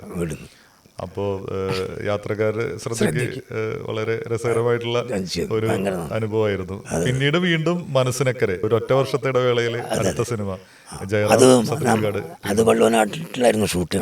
അത് ഒടുവിൽ ഉണ്ണികൃഷ്ണനായിട്ടുള്ള ഒരു കോമ്പിനേഷനാണ് മനസ്സിനക്കരയിലെ ആ തെങ്ങ് കയറ്റക്കാരനായിട്ട്. അതെ, അതായത് ഞാനൊക്കെ സ്വപ്നത്തിൽ അതിൽ വേറൊരു സന്തോഷം എന്താ വെച്ചാൽ ആ സിനിമയുടെ ഏറ്റവും പ്രത്യേകത 10-25 കൊല്ലങ്ങൾക്ക് ശേഷം ഷീല അമ്മ തിരിച്ചു വരുന്നു. ഞാൻ ആ സിനിമയിലൊന്നും ഒരിക്കലും എത്തിപ്പെടുന്നു ആഗ്രഹിക്കാത്ത ഒരാളും, എൻ്റെ ചെറുപ്പകാലത്തിലെ സ്വപ്നറാണി എന്നൊക്കെ പറയാവുന്ന, അതായത് 2 രീതിയിലാണ് ഷീല. സത്യൻ സാറിനോടൊക്കെ ഒപ്പം നിന്നിട്ട് സംസാരിക്കുക, കെട്ടപ്പിടിക്കുന്ന റോളുകളാണ് അവരൊക്കെ ചെയ്തിരിക്കുന്നത്. അപ്പോൾ എൻ്റെ ഒരു വലിയ മനസ്സിലുള്ള വലിയൊരു ആർട്ടിസ്റ്റാണ്. അപ്പോൾ അവരുടെ ഒപ്പം ഒരു സീൻ കോമ്പിനേഷൻ സീൻ ഞാനൊരു പറയും ചെയ്തു. എൻ്റെ ഓരോരോ ശരിക്കും അതൊക്കെ വലിയ ഭാഗ്യമാണ് ശരിക്കും പറഞ്ഞ സിനിമയിൽ. അതിൽ ഉണ്ണീഷേട്ടൻ്റെ അടുത്ത് ഞാൻ അങ്ങനെ ചോദിക്കണം, എനിക്ക് ഇപ്പോൾ എവിടെ ചെന്നാലും ഈ വലിയ ആർട്ടിസ്റ്റുകൾ നിൽക്കുമ്പോൾ ഉണ്ടാകുന്ന ഒരു പ്രശ്നം എന്താ വെച്ചാൽ, നീ നാടകത്തിൽ അഭിനയിക്കണല്ലേ, നീ എങ്ങനെ പറഞ്ഞു പോയാൽ മതി, ഇതിനത്ര ബേജാറാവേണ്ട കാര്യമൊന്നുമില്ല. അതെ അതെ അതെ അതെ. എന്നിട്ട് ആ സീൻ ഒറ്റ ടേക്ക് ഓക്കെയാണ്. അതൊക്കെ അതിൻ്റെ ഒരു കൂലി മാത്രമേ ഞാൻ ചോദിക്കുന്നുള്ളൂ. എന്നിട്ട് ഞാൻ എന്ത് ചെയ്തു, ഈ തെങ്ങ് വീട്ടിൽ തെങ്ങുണ്ട്, ഈ തേങ്ങായ്മ ചെയ്യുന്ന കുറച്ച് പരിപാടികളുണ്ട്. അതിലൊരു തേങ്ങ ഞാൻ കൊത്തിയെടുത്തിട്ട് പോകുന്നുണ്ട്. അതൊന്നും ഡയറക്ടർ പറയാത്ത അതിന്റെ റൈറ്റർ രഞ്ജൻ പ്രമോദ് ആദ്യമായിട്ട് ഇദ്ദേഹത്തിന്റെ കൂടെ കൂട്ടുകെട്ടിൽ വരുന്ന സിനിമയായിരുന്നു. പിന്നീട് അച്ഛൻ്റെ അമ്മ തുടങ്ങി കുറെ സിനിമകൾ ചെയ്തിട്ടുണ്ടായിരുന്നു. രഞ്ജൻ പ്രമോദിന് വളരെയധികം ഈ ശ്രീനിവാസനും രഘുനാഥ് പലേരിയും ഒക്കെ എഴുതുന്ന പോലെയുള്ള സത്യനന്ദിക്കാട് ഫ്ലേവറിലുള്ള സിനിമകൾക്ക് പറ്റുന്ന ഒരു റൈറ്ററാണ്. ഞാൻ മനസ്സുകൊണ്ട് ആഗ്രഹിക്കുന്നതാണ് ഇവർ തമ്മിലുള്ളൊരു കോംബോ ഒരു സിനിമയിലും ഇനിയും കാണണം എന്നുള്ളത്. ഇനി അവർ നല്ല രസമായിട്ടായിരുന്നു ആ 2 സിനിമകളിലും. നമ്മൾ സത്യനന്ദിക്കാടിൻ്റെ സിനിമകളിൽ നമ്മൾ പ്രതീക്ഷിക്കുന്ന ചില തമാശകൾ മുഹൂർത്തങ്ങളൊക്കെ ഉണ്ടല്ലോ, അത് രഞ്ജൻ പ്രമോദ് വളരെ ആപ്റ്റായിരുന്നു. അതിൽ തന്നെ പല സീനുകളിലും പോകാൻ വരട്ടെ, എന്നെ പറഞ്ഞയക്കാൻ വരട്ടെ, ഏതെങ്കിലും സീനിലേക്ക് വേണ്ടി വരും എന്നുള്ള മറ്റുള്ളൊക്കെ ബാലൻസ് ചെയ്ത് നിർത്തുന്നുണ്ട് എന്നോട് അതിൻ്റെ അസോസിയേറ്റിലെ ആൾക്കാർ പറഞ്ഞു, പോകാൻ പറ്റട്ടോ, എന്തെങ്കിലും സീൻ ഉണ്ടാവും എന്ന് പറഞ്ഞ് നിർത്തിയിട്ട്. അത് എഴുത്ത് ചിലപ്പോൾ പൂർണ്ണമായൊരു തിരക്കഥയില്ലെങ്കിൽ ഈ സീൻ ഡെവലപ്പ് ആവുന്നത് ഈ ലൊക്കേഷനിൽ ഇരുന്നിട്ടായിരിക്കും. പ്രത്യേകിച്ച് ശ്രീനിവാസനൊക്കെ പറയാറുള്ളത് ആ ജനറേറ്ററിന്റെ പുകടിച്ചാൽ മാത്രമാണ് എഴുത്ത് വരുള്ളൂ. അപ്പോൾ താങ്കളെ പോലെയുള്ള ഒരാൾ പെർഫോം ചെയ്യുമ്പോൾ അതിന്റെ ലെങ്ത് ഇത്തിരി കൂട്ടാനായിട്ട് തോന്നും. മാമുക്കയുടെ കാര്യങ്ങളൊക്കെ പറയുമ്പോൾ പണ്ട് മാമുക്ക ഇതുപോലെ ഒരു വേഷം ചോദിച്ച് വന്നു. അപ്പോൾ ഒരു ചെറിയ സീനിലാണ് ആദ്യം ഇട്ടുണ്ടായിരുന്നത് സന്മനസ്സുള്ളവർക്ക് സമാധാനത്തിൽ. അപ്പോൾ ശ്രീനിവാസൻ തന്നെ പറഞ്ഞിട്ടുണ്ട്, ഇത് പിന്നീട് സത്യനന്ദിക്കാട് പറഞ്ഞു അദ്ദേഹത്തിൻ്റെ ലെങ്ത്ത് കുറച്ചും കൂടിയും കൂട്ടിക്കുക, അദ്ദേഹത്തെ കുറേ കൂടി ഈ സിനിമയിൽ വേണം നമുക്കെന്ന് പറഞ്ഞു. അപ്പോൾ അതുപോലെയൊക്കെ താങ്കളിൽ ഈ സംവിധായകനും തിരക്കഥാകൃത്തിനും ഒരു വിശ്വാസമുള്ളത് കൊണ്ട് കൂടിയാണ് അവിടെ നിൽക്കാൻ പറയുന്നത്, ആ ലൊക്കേഷനിൽ പോകാൻ വരട്ടെ. ഇനി ചിലപ്പോൾ ഇതിൻ്റെ ഒരു ഡെവലപ്മെൻറ്റ് വരുന്ന സമയത്തായിരിക്കും താങ്കളുടെ വേറൊരു ചെറിയ സീൻ വരുന്നത്. അതായിരിക്കും ചിലപ്പോൾ താങ്കളുടെ തലവരെ തന്നെ മാറ്റുന്ന പോലെയുള്ളത്. ഈ സിനിമ കഴിഞ്ഞു, മനസ്സനക്കര കഴിഞ്ഞു, വീണ്ടും സത്യനന്ദിക്കാട് പടത്തിൽ പിന്നെയും അച്ചുവിൻ്റെ അമ്മയിലുണ്ടായിരുന്നു ഉർവശിയായിട്ടുള്ള മുനിസ്വാമി. അതിൽ അതിൻ്റെ 105-ാം ദിവസം ഇവിടെ ആഘോഷിക്കുകയാണ് കോഴിക്കോട് കടവിൽ. അപ്പോൾ ഓരോരുത്തർക്കും അപ്പോൾ സത്യൻ സാറ് പറഞ്ഞു മൈക്കെല്ലാവർക്കും കൊടുത്തു, അങ്ങനെ ഒരു ഔപചാരികതയൊന്നുമില്ല ഇതിൽ, എല്ലാവരും ഇങ്ങനെ സംസാരിക്കും. അങ്ങനെ ഇരിക്കുമ്പോൾ മൈക്കെടുത്തിട്ട് പറഞ്ഞു നെക്സ്റ്റ് മുനിസ്വാമി പേശും പറഞ്ഞു. ആര്? ഉർവശിയും. ഞാനത് പ്രതീക്ഷിച്ചിട്ടില്ല, ഞാനെന്തായാലും പറയുന്നു. ഞാനപ്പോൾ ഇങ്ങനെ കയറി ചെന്നു. അപ്പോൾ ഞാനെന്താ പറയണമെന്ന് എനിക്ക് നിശ്ചയില്ല. ഞാൻ പറഞ്ഞു ഞാൻ ചെറിയൊരു നാടകക്കാരനാണ്, ഞാൻ ആദ്യം തന്നെ അഭിനയിച്ചത് ഒരു ഇംഗ്ലീഷ് സിനിമയിലാണ് പറഞ്ഞു. അപ്പോൾ എന്നെപ്പോലെ ഒരാൾ പ്രസംഗിക്കുന്നത് കേൾക്കാൻ ആർക്കും അത്ര വലിയ താല്പര്യമൊന്നും ഇല്ലാത്തവരൊക്കെ ഒന്ന് സ്റ്റക്കായി. അപ്പോൾ ഞാൻ പറഞ്ഞു ശ്രീനിവാസൻ സാറിൻ്റെ സ്ക്രിപ്റ്റിൽ ഇംഗ്ലീഷ് മീഡിയം സിനിമയിലാണ് അഭിനയിക്കുന്നത്. അന്ന് എനിക്ക് കിട്ടിയ സർട്ടിഫിക്കറ്റ് എനിക്ക് ഒറിജിനൽ തമിഴിനല്ലേ എന്ന് ചോദിച്ചെൻ്റെ അടുത്ത്. അല്ല, ആ സിനിമ കണ്ട ആർക്കും ആ ക്യാരക്ടറിനെ മറക്കാനായിട്ട് പറ്റില്ല. കാരണം സീമണ്ണഴിച്ച് കൊളുത്തു വേണ്ടി എന്താ വീട് എന്നൊക്കെ പറഞ്ഞിട്ടുള്ള ഭയങ്കരമായിട്ട് ഭീഷണിപ്പെടുത്തുന്നു. ഭയങ്കര അരഗൻ്റായിട്ടുള്ളൊരു ക്യാരക്ടറാണ്. ഇപ്പോൾ സാധാരണ സിനിമയിൽ താങ്കളെ കണ്ടുവരുന്ന രീതിയിലുള്ള ക്യാരക്ടറല്ല, ഒരു നെഗറ്റീവ് ഷെയ്ഡ് ഭയങ്കരമായിട്ടുള്ളൊരു ക്യാരക്ടറായിരുന്നു. വ്യത്യസ്ത വേഷങ്ങൾ തന്നിട്ടുണ്ട്, വ്യത്യസ്തമാക്കാൻ വേണ്ടി ശ്രമിച്ചിട്ടുണ്ട്. ഇപ്പോൾ ആ സിനിമയിലാണെങ്കിലും വീണ്ടും രഞ്ജൻ പ്രമോദ് തന്നെയാണ് സ്ക്രിപ്റ്റ്. അപ്പോൾ താങ്കളെ ഒരു നല്ലൊരു റൈറ്ററുടെയും നല്ലൊരു സംവിധായകൻ്റെയും കയ്യിൽ കിട്ടിക്കഴിഞ്ഞാൽ പിന്നെ വിടമാട്ടെ എന്ന് പറയുന്ന പോലെ ആ ഒരു സത്യം സാറിന് ഗ്രൂപ്പിൽ എനിക്ക് നിങ്ങളെ എന്നോട് എത്ര നന്ദി. സിനിമയിൽ എന്തെങ്കിലും ഒരു അഡ്രസ്സ് ഉണ്ടായിട്ടുണ്ടെങ്കിൽ അത് സത്യൻ അന്തിക്കാട് സാറിനാണ്. കാരണം ആ സിനിമകൾ തന്നെയാണ് എപ്പോഴും എടുത്തു പറയാം. പിന്നീട് ഇപ്പോൾ ഈ രണ്ടാമത്തെ തിരിച്ചുവരവിൽ ക്ലാസിക് മീഡിയ, നമ്മുടെ ഷിയാബ് ഓങ്ങല്ലൂർ, നടരാജൻ പട്ടാമ്പി, പിന്നെ റഷീദ് പറമ്പിൽ, അവരൊക്കെ തന്നെയാണ് ശരിക്കും പറഞ്ഞത്. എന്നോട് എപ്പോഴും നടരാജൻ പറയും ഇതൊന്നും ഒരു പ്രശ്നമില്ലാന്ന്. അതായത് എൻ്റെ മനസ്സിലുള്ള സാധ്യത നമുക്ക് രാഷ്ട്രീയക്കാരനെയും കലാകാരനെയും ഒരിക്കലും എഴുതി തള്ളാൻ പറ്റില്ല. അയാൾ ഏത് സമയത്താണ് ഏത് രീതിയിലാണ് പ്രത്യക്ഷപ്പെടുക എന്നൊന്നും പറയാൻ പറ്റില്ല. ഒരിക്കൽ നമ്മൾ പറയില്ലേ ഓളേനെയോ അല്ലെങ്കിൽ മീനോ നീന്തൽ ഒരു തവണ പഠിപ്പിക്കേണ്ട ആവശ്യമില്ല. അവർക്കത് ഉള്ളിലുണ്ട്.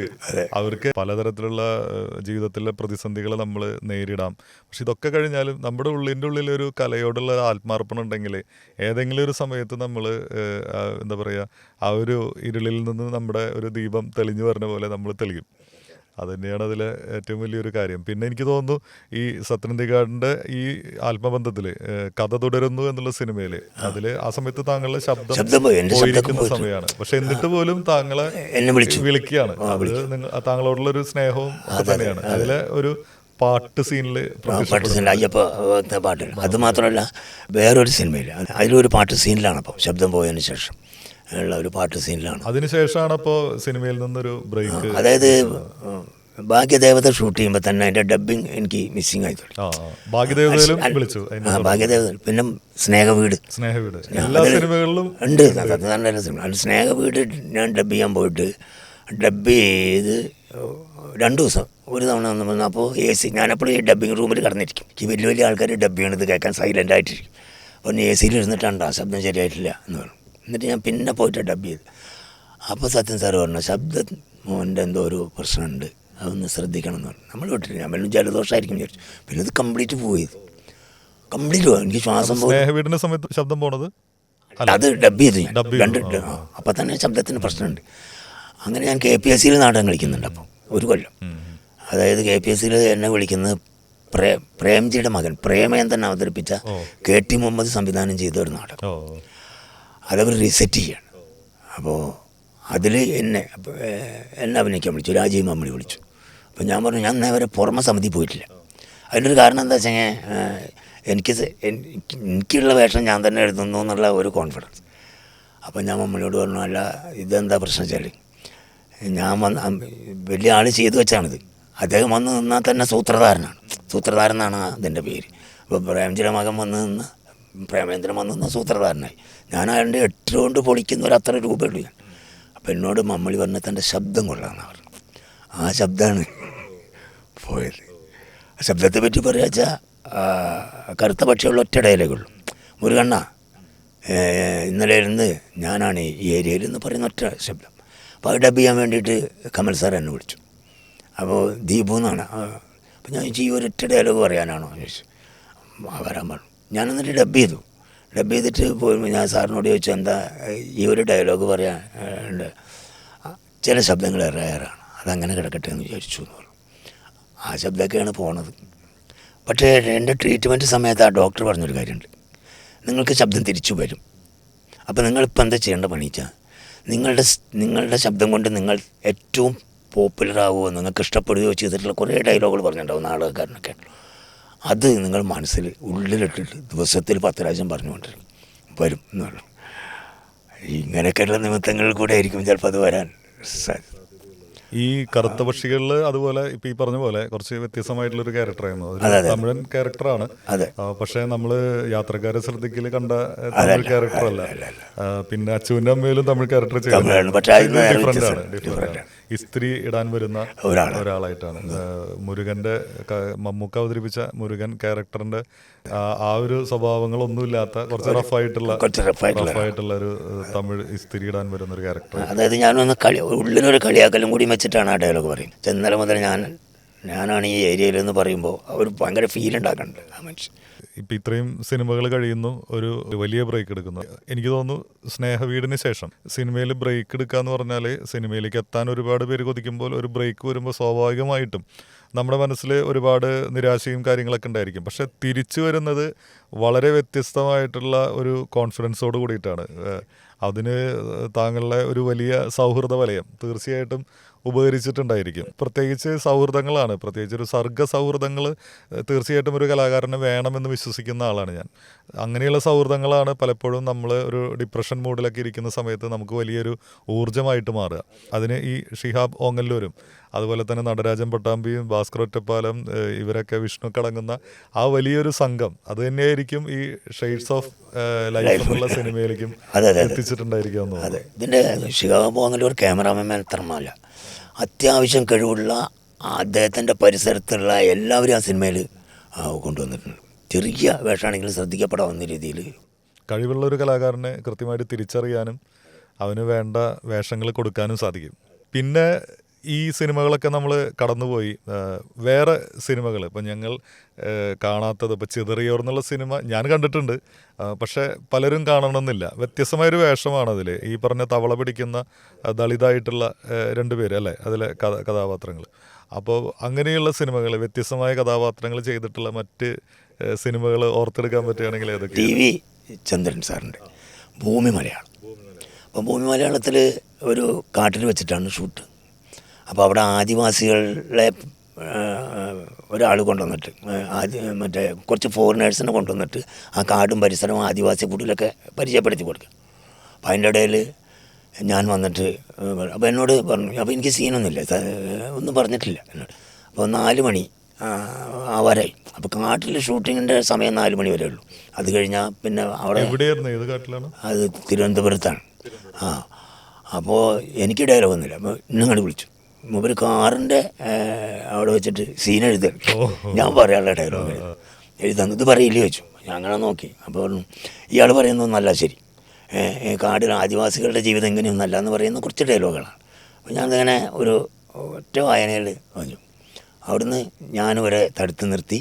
അപ്പോൾ ഞാൻ പറയാൻ തുടങ്ങുമ്പോൾ അയാൾ ഇംഗ്ലീഷിൽ അവരോട് പറയും, അയാൾ പറയണത് കേൾക്കേണ്ട പറയുമ്പോൾ അയാൾ പറയട്ടെ എന്ന് അവർ പറയും, ഫോറിനേഴ്സ് പറയും. ഈ സീൻ 2 എടുത്തു ഭയങ്കര ഒരു കയ്യടിയും കിട്ടി എനിക്ക് ആ സീൻ അങ്ങനെ പറഞ്ഞു വന്നു. അത് കഴിഞ്ഞ് ഞങ്ങൾ റൂമിൽ വന്നപ്പോൾ ഞങ്ങൾ പോകുമ്പോൾ വിളിച്ചു, നീ വലിയ ഭാഗ്യവാനാണ്. ഒന്നാമത് ഈ സീൻ ആ സിനിമയ്ക്ക് വേണമെന്ന് തന്നെ നിർബന്ധമില്ല ശരിക്കും. രണ്ടാമത് കാട്ടിൽ വെച്ചിട്ട് സമയം 4 മണി കഴിഞ്ഞാൽ പിന്നെ അത് എടുക്കാൻ പറ്റില്ല. മൂന്നാമത് അന്ന് ഫിലിമാണ്. അപ്പോൾ ജെയിൻ ജോസഫാണ്. അപ്പോൾ മൂന്നാമത് ആ സീൻ കഴിഞ്ഞാൽ പിന്നെ നാളെ ഈ കാട്ടിൽ വന്നിട്ട് എടുക്കില്ല, ഈ സീൻ എടുക്കില്ല, താൻ ഭാഗ്യവാനാണ്. അപ്പോൾ ജെയിൻ സാറ് പറഞ്ഞു, അയാളത് ചെയ്യുന്നത് എനിക്ക് അറിയാമായിരുന്നു പറഞ്ഞു. അപ്പോൾ അതെങ്ങനെ ചോദിച്ചു, ചിതറിയവർ എന്നുള്ള സിനിമയിൽ ഞാൻ അയാൾ വർക്ക് ചെയ്തു. ക്യാമറ അദ്ദേഹമായിരുന്നു. പറഞ്ഞു, നീ എൻ്റെ ഫാമിലി ആർട്ടിസ്റ്റായി എന്ന് പറഞ്ഞു. കാരണം അത് 2 കാരണങ്ങൾ കൊണ്ടാണ്. ഒന്ന്, ഒരു നാടക കലാകാരന് ഏത് ഡയലോഗും അത് മോഡുലേറ്റ് ചെയ്ത് വളരെ പെട്ടെന്ന് തന്നെ തിരിച്ച് പ്രൊഡ്യൂസ് ചെയ്യാനായിട്ട് പറ്റും. 2, താങ്കളൊരു എഴുത്തുകാരനാണ്. ഇപ്പോൾ അദ്ദേഹം എഴുതിയ ഡയലോഗിൽ എന്തെങ്കിലും ചെറിയ പ്രശ്നങ്ങളുണ്ടെങ്കിൽ, ചിലപ്പോൾ ഒരു ഗ്രാമറോ അല്ലെങ്കിൽ നമ്മളിപ്പോൾ എഴുതിയ ഡയലോഗ് ഒരാൾ അയാളുടേതായിട്ടൊരു ശൈലിയിലേക്ക് മാറ്റുമ്പോൾ അതിൽ ചെറിയ വ്യത്യാസങ്ങൾ വരും. അതൊക്കെ മാറ്റി ആ ഡയലോഗ് റീപ്രൊഡ്യൂസ് ചെയ്യാനുള്ളൊരു ശേഷി താങ്കളുടെ ഉള്ളിൽ ആ റൈറ്റർക്കുണ്ട്. അതുകൊണ്ട് കൂടിയാണ് ആ ലൈറ്റ് പോകുന്നതിന് മുമ്പായിട്ട് അത് തീർക്കാനായിട്ട് പറ്റിയത്. പിന്നെ അവരെ പഴയ കാലത്തെ ആളുകളെ നമുക്കൊന്നും പറയാൻ പറ്റില്ല. കാരണം ഫിലിമിന് അടിക്കാണ് പൈസ. ഇതിപ്പോൾ ഡിജിറ്റൽ പോലെ ഇങ്ങനെ റീടേക്ക് എടുത്ത് കൂട്ടലൊന്നും നടക്കില്ല. ഓരോ അടി ഫിലിമിന് വളരെയധികം പൈസ ഉള്ളതുകൊണ്ടും ലൈറ്റ് പോയി കഴിഞ്ഞാൽ ഈ സീൻ എടുക്കാൻ പറ്റാത്തത് കൊണ്ട് അത് എടുത്തു. മാത്രമല്ല അത് ചെറിയൊരു ആർട്ടിസ്റ്റിനെ സംബന്ധിച്ച് അത് വലിയൊരു കാര്യമാണ്. കാരണം അത് അവിടെ ആ സമയത്ത് പറഞ്ഞില്ലെങ്കിൽ ചിലപ്പോൾ നാളെ ആ വേഷം ഉണ്ടാവില്ല, പടമുള്ള പോലെ അവസാനിപ്പിക്കും. അതൊരു പ്രശ്നം. അതൊരു നല്ല അനുഭവമായിരുന്നു. വേറെ ഏതെങ്കിലും സിനിമ ഫീൽഡിൽ ഷാജി പട്ടിക്കര മൂപ്പര് എനിക്ക് ഒരുപാട് സിനിമകൾ തന്നിട്ടുണ്ട്. ക്ലൈമാക്സ് എന്ന് പറഞ്ഞൊരു സിനിമ, അതായത് സിൽക്ക് സ്മിതയുടെ കഥ പറയുന്ന, അതിൽ നല്ല വേഷമാണ് ഞാൻ ചെയ്തിരിക്കുന്നത്. അങ്ങനെ അറിയപ്പെടാത്ത കുറേ പേരുകൾ അവിടെ കിടക്കുന്ന കുറേ സീനുകൾ സിനിമയിൽ 19 സിനിമ ഞാൻ ചെയ്തിട്ടുണ്ട് ശരിക്കും. പിന്നെ ഈ ശബ്ദമൊക്കെ പോയോടെയല്ല. പിന്നെ ഞാൻ ഈ സിനിമ ഫീൽഡാക്കാൻ തീരുമാനിച്ചില്ല, അതാ പ്രശ്നം. അതിൻ്റെ നാടകം നാടകത്തിന്റെ ഒരു തിരക്കുകളിൽ ആ തിരക്കുകൾ കാരണം ഫുൾ ടൈം സിനിമയിലേക്ക് പോകാന്നുള്ള ഒരു കോൺഫിഡൻസ് എനിക്ക് ഉണ്ടായിരുന്നു. സ്വാതി തിയേറ്റേഴ്സ് നമ്മളില്ലെങ്കിൽ അത് നിർജീവമാകും. കാരണം അത് ഓൺലൈൻ ഞങ്ങൾ തന്നെയാണല്ലോ അത് ചെയ്യുന്നത്. അപ്പോൾ നമ്മൾ നിർത്തിയ അതും ഒരു ബുദ്ധിമുട്ട് അത് കാരണമാണ്. അല്ലെങ്കിൽ ഞാൻ ഇതിൻ്റെ പിന്നാലെ കെട്ടിത്തിരിയാണ്. അങ്ങനെയുള്ള പിന്നെ എല്ലാറ്റിനും ഒരു സമയമുണ്ട് ദാസാന്ന് പറയുന്നത്. പിന്നെ ഒരു ഈ വള്ളുവനാട് ഭാഗത്തൊക്കെ ഉള്ളവർക്ക് അവരുടേതായിട്ടുള്ള ചില ഇഷ്ടങ്ങളും നിർബന്ധങ്ങളാണല്ലോ അവരാക്കി മാറ്റുന്നത്. അപ്പൊ അതുകൊണ്ടാണ് അങ്ങനെ സംഭവിച്ചത്. അതിൽ എടുത്തു പറയാവുന്നൊരു കാര്യം, ലോഹിദാസ് സാറിനെ ദിവസേന കാണും ഞാൻ അദ്ദേഹത്തോടൊരു വേഷം ചോദിച്ചിട്ടില്ല. എന്നിട്ട് ഈ നരേന്ദ്ര മകൻ ജയകാന്ത മകയുടെ ഷൂട്ടിംഗ് നടക്കുകയാണ്. അപ്പോൾ ഡയാനയിൽ താമസിക്കുമ്പോൾ സത്യൻ സാറിനെ കാണാൻ വന്നപ്പോഴാണ് ഇതിലുണ്ടോ എന്ന് ചോദിച്ചു. ഉണ്ട് എന്ന് പറഞ്ഞു. അങ്ങനെ അദ്ദേഹത്തിന്റെ കൂടെ ഏതെങ്കിലും സിനിമയിലുണ്ടായില്ല? ഇല്ല. ആ സമയം നമ്മൾ അങ്ങോട്ട് അങ്ങനെ വേഷം ചോദിക്കുന്നില്ല. ഇല്ല, അങ്ങനെ ഒരു പരിപാടി ഇല്ല എനിക്ക്. അതെന്താ വെച്ചാൽ അതൊരു കോൺഫിഡൻസിൻ്റെ കുറവ് തന്നെയാണ്. അത് ശരിയാവോ? ശരി, നാടകം ഉണ്ടല്ലോ, നാടകത്തിൽ നമ്മൾ കിങ്ങാണ്. ഇനി എങ്ങാനും വിളിച്ച് പോയി കഴിഞ്ഞാൽ തന്നെ കുറച്ച് ദിവസം ചിലപ്പോൾ നാടകം മുടങ്ങും. അപ്പം ആ ഒരു പേടിയും നമ്മുടെ ഉള്ളിലുണ്ട്. ചുറ്റും ആ സമയത്തൊക്കെ ആണെങ്കിൽ ഒരു 80കളും 90കളും ഒരു 2000 വരെ എന്ന് പറഞ്ഞു കഴിഞ്ഞാൽ സിനിമ എന്ന് പറയുന്നത് ഷൊർണൂർ കിടന്നും കറങ്ങിക്കൊണ്ടിരിക്കുകയാണ്. ഒരുപാട് സിനിമകൾ, കമലിൻ്റെ സിനിമകൾ, സത്യനന്ദ. ഈ കുട്ടിയായിരിക്കുമ്പോൾ MTയുടെ മറ്റേ ഷൂട്ടിങ്ങുകളൊക്കെ നടക്കുന്ന സമയത്തൊക്കെ പോകും. ചട്ടക്കാരിയാണ് ഞാൻ ഫുള്ളായിട്ട് കണ്ട ഷൂട്ടിങ്. കാരണം അതിൻ്റെ വീടിൻ്റെ തൊട്ടടുത്ത് തന്നെയായിരുന്നു. അങ്ങനെ ചട്ടക്കാരി ആ ഭാഗത്താണ് ഷൂട്ടിങ്. ആ ഭാഗത്ത് ഷൊർണൂരാണ് എൻ്റെ ലൊക്കേഷൻ. ഒരുപാട് ആർട്ടിസ്റ്റുകളെ നേരിട്ട് കണ്ടിട്ടുണ്ട്. പ്രേമനസീറിനെ അങ്ങനെ. സത്യനന്ദിക്കാടൊക്കെ എനിക്ക് തോന്നുന്നത് ചോദിച്ചിട്ടുണ്ടാവും വേറെ സിനിമകളിൽ ട്രൈ ചെയ്യണില്ലേ എന്നൊക്കെ. ചോദിച്ചിട്ടുണ്ട്, എന്നോട് ചോദിച്ചിട്ടുണ്ട്. മോൻ വേറെ ആരോടും ചോദിച്ചിട്ടില്ലേ ഇത്രയും സിനിമകൾ ഞാൻ എൻ്റെ സിനിമയിൽ ഇത്രയും സിനിമയിൽ ചെയ്തിട്ട് ചോദിച്ചിട്ടില്ലേ എന്ന് ചോദിച്ചു. അതൊരു പരിമിതിയാണ് എൻ്റെ. പക്ഷേ ഇപ്പോൾ എനിക്ക് ഒരു ധൈര്യമുണ്ട്. എനിക്കൊരു വേഷം തന്ന അത് ചെയ്യാൻ സാധിക്കും. പണ്ടത്തേനേക്കാൾ കൂടുതൽ കുറച്ചും കൂടി ചിലപ്പോൾ അങ്ങനത്തെ ഒരു അനുഭവത്തിന് വേണ്ടിയായിരിക്കും ഇത്രയും ടൈം ഉണ്ടായത് തോന്നുന്നു. ചെയ്യാൻ പറ്റുമെന്നുള്ള നല്ല ധൈര്യം.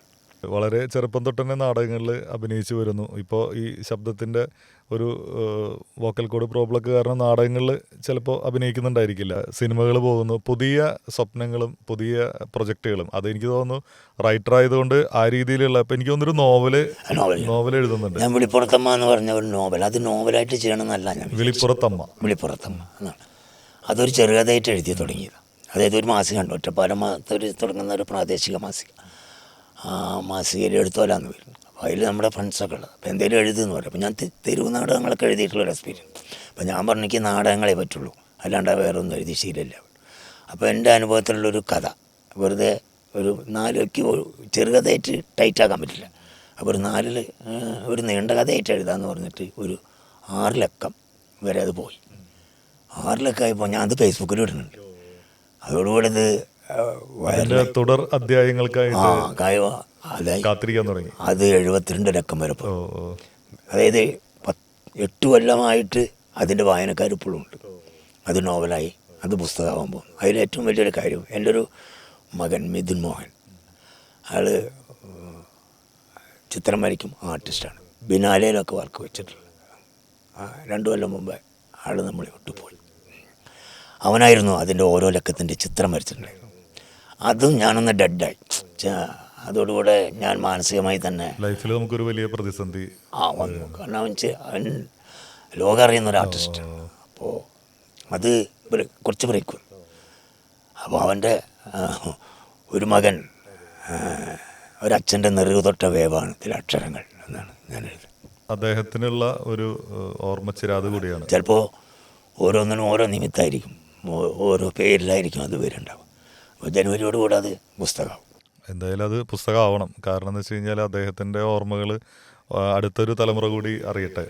കാരണം ഇപ്പോൾ ഫേസ്ബുക്കിനപ്പുറം ഒരു പുസ്തകമായി കാണുമ്പോൾ അതിനൊരു ഭംഗി വേറെയാണല്ലോ. എന്തായാലും അത് ഒരു നീണ്ട കഥയായിട്ട് ഫേസ്ബുക്കിൽ എഴുതി തുടങ്ങി. അതിൻ്റെ തുടർ അധ്യായങ്ങൾക്കായിട്ട് അതിൻ്റെ അനുവാചകരെ ഫേസ്ബുക്കിൽ കാത്തിരിക്കുന്നു. അങ്ങനെ അതിൻ്റെ അധ്യായങ്ങൾ കൂടുന്നു.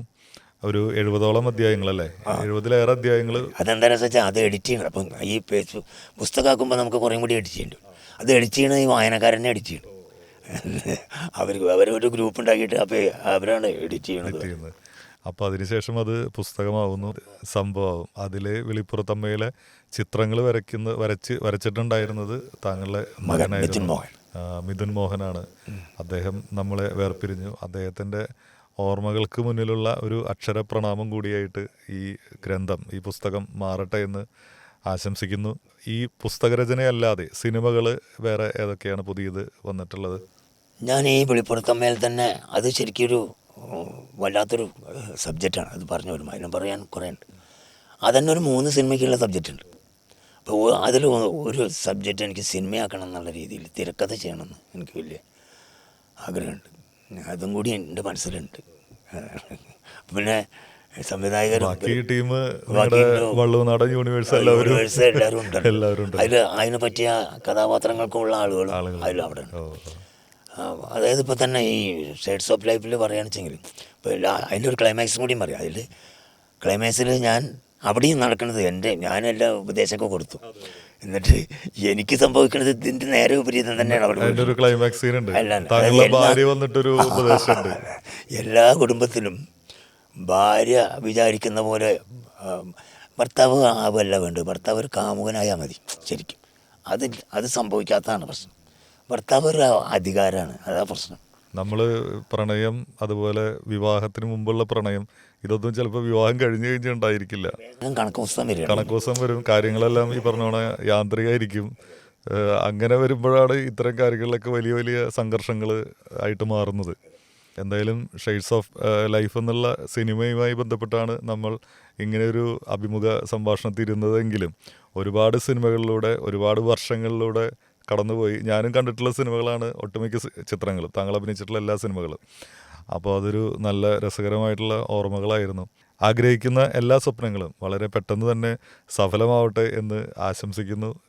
ഇനിയും നമുക്ക് ഒന്നിച്ചിരുന്ന് ഇതുപോലെ വിശേഷങ്ങൾ പങ്കുവയ്ക്കാൻ സാധിക്കട്ടെ എന്ന് ആശംസിക്കുന്നു. ഒത്തിരി സന്തോഷം. വളരെ സന്തോഷം. താങ്കളുമായിട്ട് ഞാൻ ശരിക്കും പറഞ്ഞ അത്രയും വലിയ ദീർഘമായ അഭിമുഖങ്ങളൊന്നും ഉണ്ടായിട്ടില്ല, ചെയ്തിട്ടില്ല. അല്ല, അതിനൊരു സന്ദർഭം വന്നിട്ടില്ല. ഇതൊരു വലിയ സംഭവം തന്നെയാണ്. അപ്പോൾ എനിക്ക് ഇവിടെ വന്ന് സ്പെൻഡ് ചെയ്യാൻ കഴിഞ്ഞതിലുള്ള എൻ്റെ സന്തോഷം, എനിക്ക് മനസ്സുറക്കാൻ അനുവദിച്ച ഈ സമയത്തിനോടുള്ള നന്ദിയും എല്ലാം ഞാൻ. അപ്പോൾ സ്വാതി മോഹൻ എന്ന ആർട്ടിസ്റ്റ് ഇനിയും വെള്ളിത്തിരയിൽ കൂടുതൽ അടയാളപ്പെടുത്തട്ടെ എന്ന് ഒരിക്കൽ കൂടി ആശംസിക്കുന്നു. നന്ദി. സ്നേഹം.